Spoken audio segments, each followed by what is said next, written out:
Hello guys, welcome to my channel গীতিকার home kitchen. আজকে আমার রেসিপি সর্ষে পোস্তর চচ্চড়ি। তো চলো আমি তোমাদের দেখাবো কী কী উপকরণ নিয়েছি এখানে লম্বা লম্বা করে সরু সরু করে আলু নিয়েছি, এরকম একটা, বেশি নিইনি, একটা নিয়েছি।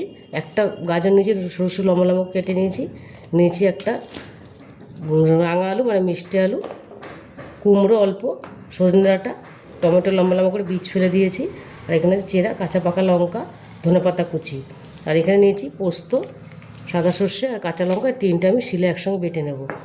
নিয়েছি এখানে হলুদ গুঁড়ো, এখানে নিয়েছি অল্প চিনি, ফোড়নের জন্য নিয়েছি তেজপাতা, শুকনো লঙ্কা আর কালো জিরে, সর্ষের তেল আর নুন। তো চলো এবার আমি রেসিপিটা শুরু করব।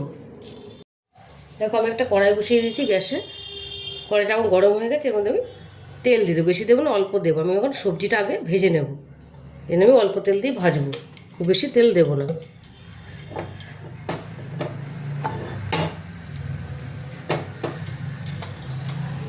তেলটা আমার গরম হয়ে গেছে, আগে একটু নুন দিয়ে দেবো যেন না ছেটে গায়ে, যেন আমি অল্প নুন দিয়ে দিলাম। এরকম দিয়ে দেবো আলুটা, তাহলে তাড়াতাড়ি সেদ্ধ হয়ে যাবে একটু ভেজে নিলে।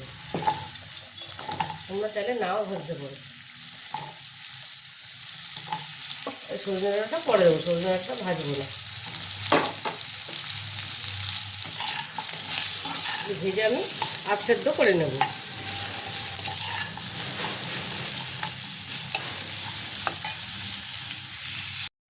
এবার সর্ষে পোস্তটা বেটে নেব। সবজিগুলো আমি ভেজে তুলে নিয়েছি, আর আমি একদম অল্প তেল দিচ্ছি, যেহেতু সবজিটা ভাজা আছে এবং তেলটা আমি কম দিয়েছি। এবার আমি ফোড়নটা দেবো, দিয়ে দেবো তেজপাতাটা, শুকনো লঙ্কাটা একটু ফাটিয়ে দেবো,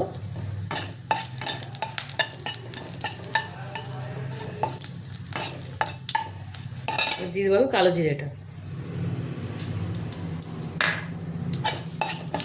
এই চচ্চড়িটা ভীষণ ভালো লাগে, ভাতের সাথেও ভালো লাগে, আর রুটির সাথেও এটা ভালো লাগে। তোমরা একদিন বানিয়ে খেয়ে দেখবে, ভীষণই ভালো হয় খেতে এটা।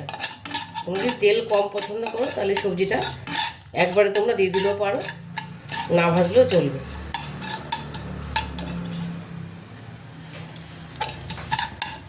এবার আমি সর্ষে পোস্ত বাটাটা দেবো,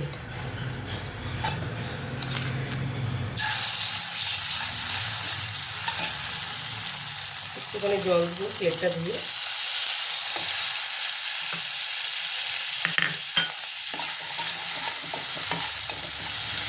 দিয়ে দেবো নুন, ওর মতো নুন দিয়ে দিলাম,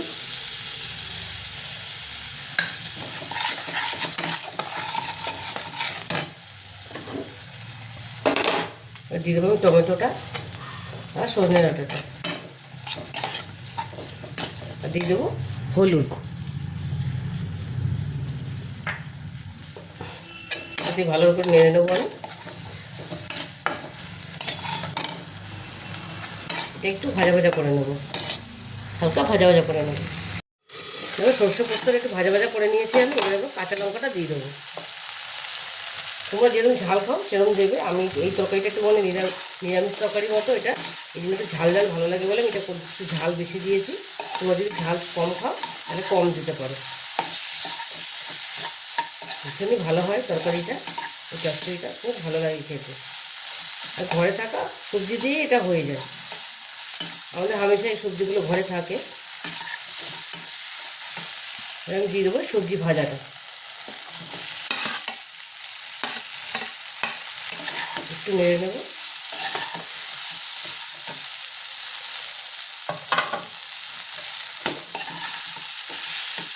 দিয়ে দেবো মিষ্টিটা,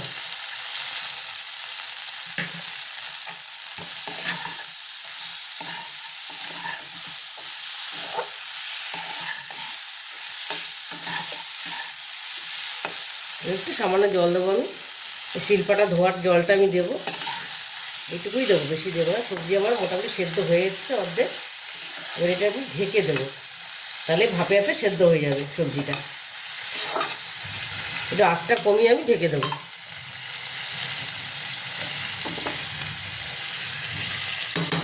ঢেকে দিলাম। এবার চচ্চড়িটা আমার মোটামুটি রেডি হয়ে গেছে। এবার আমি ধনেপাতা দিয়ে দেবো।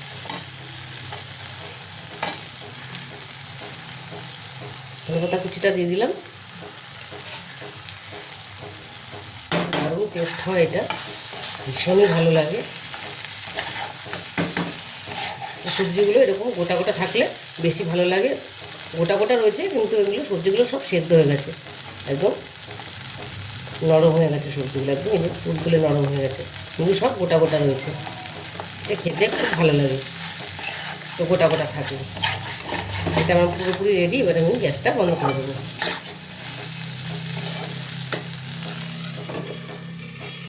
সর্ষে পোস্ত চচ্চড়িটা তখন প্লেটিং করে নিয়েছি।